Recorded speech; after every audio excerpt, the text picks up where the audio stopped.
Hello beautiful fashion designers, you're welcome to this channel. This is Bora of Bora Closet, and if you're new, you're welcome. Kindly click on the subscribe button and turn on your notification bell so you know when I post new videos. And in this tutorial I'll be showing you how I made this two-piece inspired by this style. And if this is what you're interested in knowing, please keep on watching and don't forget to subscribe. See you in the real tutorial. Bye.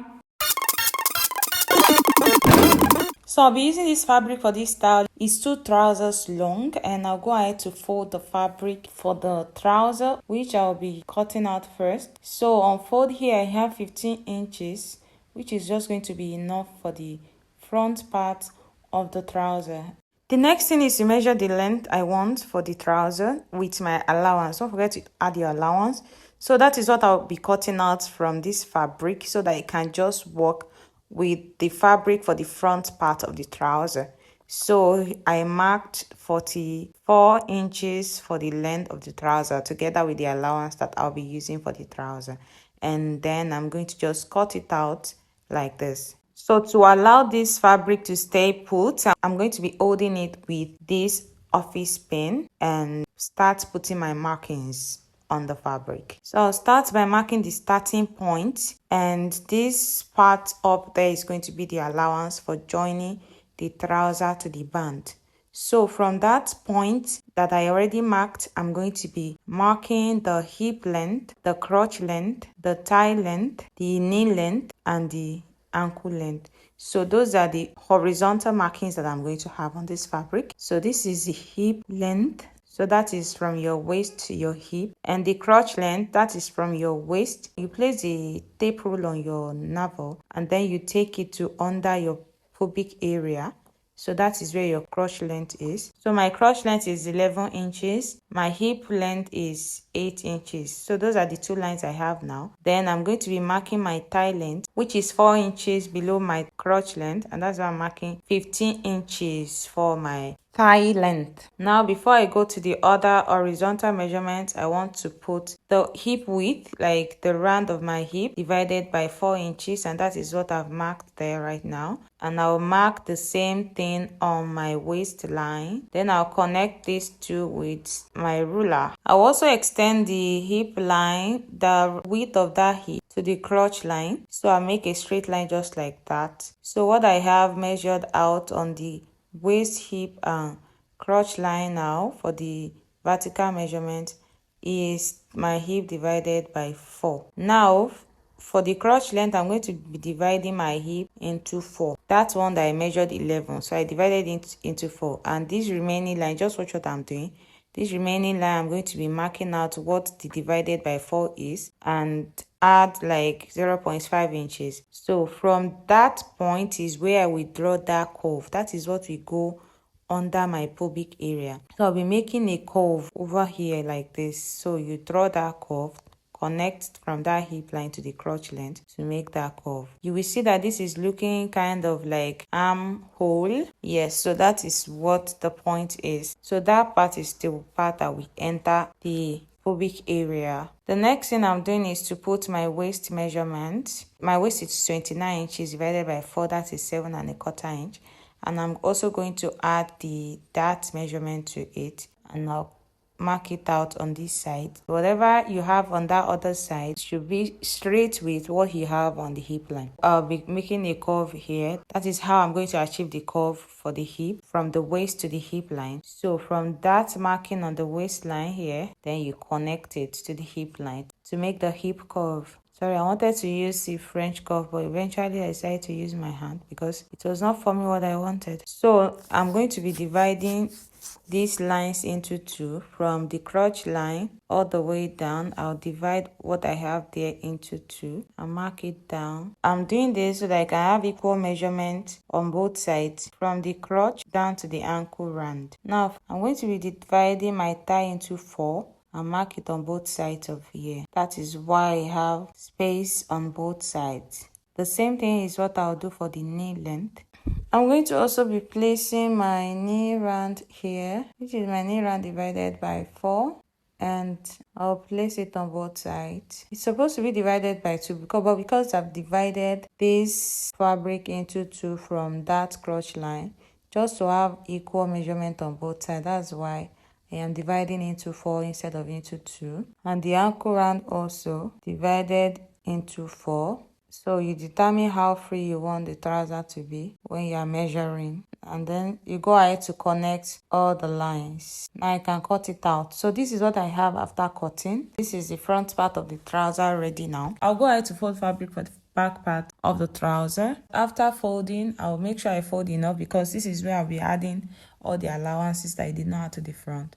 So your allowances will be added to the back of the trouser. Make sure you fold enough for that. I'll place the front part of the trouser on the folded fabric and pin it down so it doesn't move. On that waistline, you extend it by 1.5 inches. 1.5 inches is enough. I want to extend the line on the waistline at that side because if that is not done, the trouser will not reach where it is supposed to reach on the waist for the back. You know, the back is also curvier than the front. So that is why you need to extend the waistline for the back like this in a slanty manner. So you connect just like this. And then you can go ahead to add the allowance. I'm adding 1.5 inches allowance. That is what I'll use to join the front to the back and to also control the tightness and the looseness of the pant. Then you draw out the curve on the other side too because you're extending it a bit. So that part that goes under the pubic area is going to be extended for the back also, just a little. And from there we can mark down. Just add a bit of allowance to this side to make sure that it is extended, and you slant it down also on this side. Now we are ready to cut, and here I'm cutting out the back part of the trouser. So this is the back part of the trouser. The trouser is ready now except for the band that I am yet to cut, and that will be after I've joined the front to the back pieces to know how much length I will need for my trouser. Next, I'll be cutting the top of these two pieces, and on fold I have 15 inches, which is the addition of my back divided by 2 plus the sleeve length that I want, and that is why I have 15 inches here. And then I'll go ahead to mark my waistline, which is 16 inches, and then the length for the top, which I put at 26 inches. Then on this side, I'm going to be marking how wide I want the neckline to be, which is 2.5 inches. Then from there, I can make the shoulder slope, connect it like that to the end of the sleeve. So this is the back part of the top. And then I'll be marking the width of the sleeve round, which is your sleeve measurement divided by 2. Afterwards, I will come to the waistline here and divide my bust by 4 because I'll be using my bust measurement for the waistline to allow it to go over my bust because there is no zip, but you make it a bit tighter, not as free as the one that will go over the bust will be. Then on the hip line also, you divide your hip into 4 and add allowance to it. Then you can curve it out like this. You can see the shape of the top already. Now on this part, to make the down part slanty, I came up by 3 inches here. Then I extended this place by 1 inch. So that makes it 27 that I have here. Then I'll connect the 2 points with the French curve to make that slanty effect on the top. Now I'll go ahead to cut it out. So this is the end of the top down here, the one that will sit on the hip.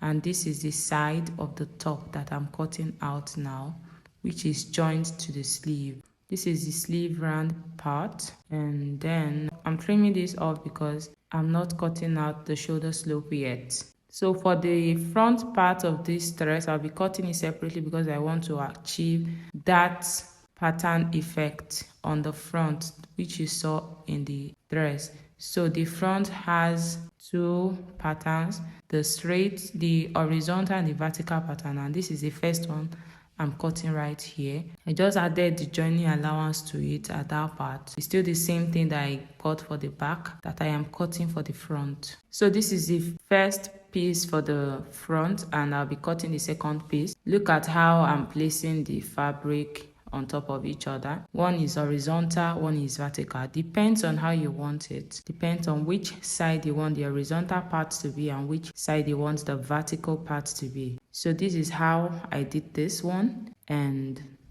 I'll cut it out also. Now I'll be marking out the neck. I'm marking 3 inches. That is in addition to the one that we'll use to join it. Then I'll curve it out like that. I've also cut out the shoulder slope. So the neckline is what you have there. I'll be joining these front pieces together with just half an inch. These are all the pieces for the top. I'm cutting out the neckline for the back part also. So when I was done, this is what I have, the front and the back pieces. Now back to the trouser piece. I actually decided to cut the top first so I would know how much fabric I had left. So I'll be using this for the pocket. Just measure it and place it on it like that. The pocket is external, not internal, so that is why I have placed this piece on the trouser to get the accurate measurement of the pocket.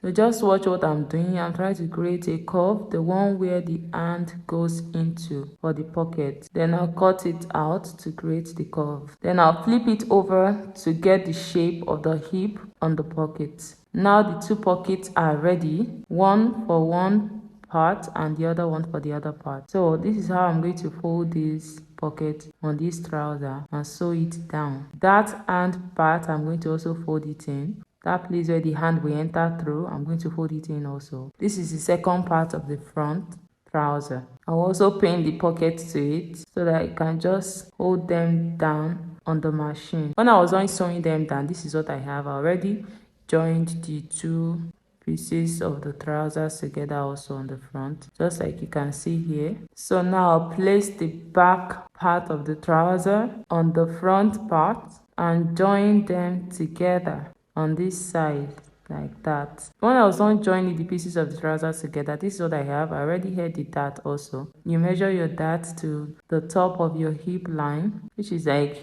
2 inches above your hip line. Then you hold it, and here I'm going to be joining this part, which will be the one on the inside, that side, just like that. I'll join it on this side just like that, and on this side just like that. If you're okay with how tight the waist is, make sure you are sure that the waist is okay, like you measure it to confirm that it's the width of the waist that you want that is there before you cut out the band.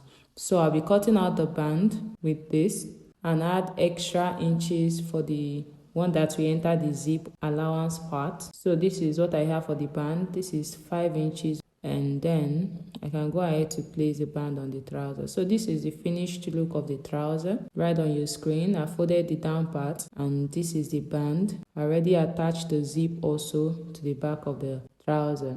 Now back to the top. I have joined the front sides, and I have joined the shoulders too. So that is what I've done so far. Just as you can see here, the shoulders and the front sides have been joined together. Now before I join the sides, I have to fix the pockets on the front part. So I want to cut out what I will need for the pocket, and I also use the pattern thing for the pocket, that is the one that has the lines horizontal are placed on the ones that have the part of the top that has vertical lines, and the vertical pocket is placed on the part that has the horizontal lines.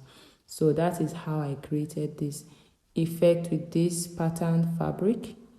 And I'll fold in the pocket like this. It's just a square like, or let me say rectangular like pocket. And this is what I have when I was done attaching the two pockets to the top, to the front of the top. You can see the effect, the pattern effect showing on your screen. So I'll be cutting out some strips which I'll be placing on this pocket just to design it, but you can leave it like this if you don't want to go ahead with that. So these are the 4 strips that I'll be using for the design on the front of the pocket, the one you saw earlier. You can see the length and the width that I cut out. You can do whatever it is you like with this, and then I'll go ahead to turn all those strips out, then fold them on the pocket like this to form some form of design just like that. This was what I wanted to do initially, but I later changed this to the side because I preferred that to it. So I'll be using this for the collar of the top, and this is what I have when I was done pinning these straps to the pocket, and this is the collar here. I already added gum stay to the collar, and that is how it's going to go around the neckline.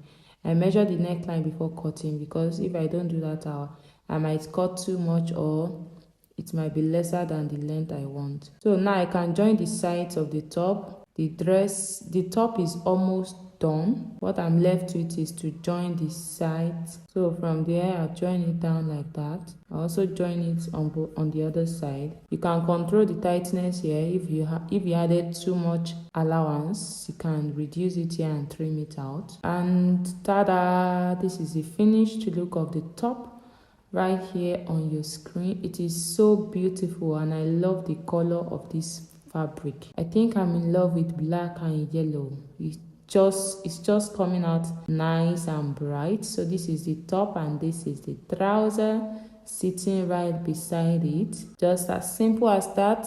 This is the end of this tutorial, and if you enjoyed the tutorial, please give it a thumbs up, comment and share, please, to encourage me to do more tutorials. I need your subscription. Please subscribe and put on your notification bell, and I will see you in another tutorial. Till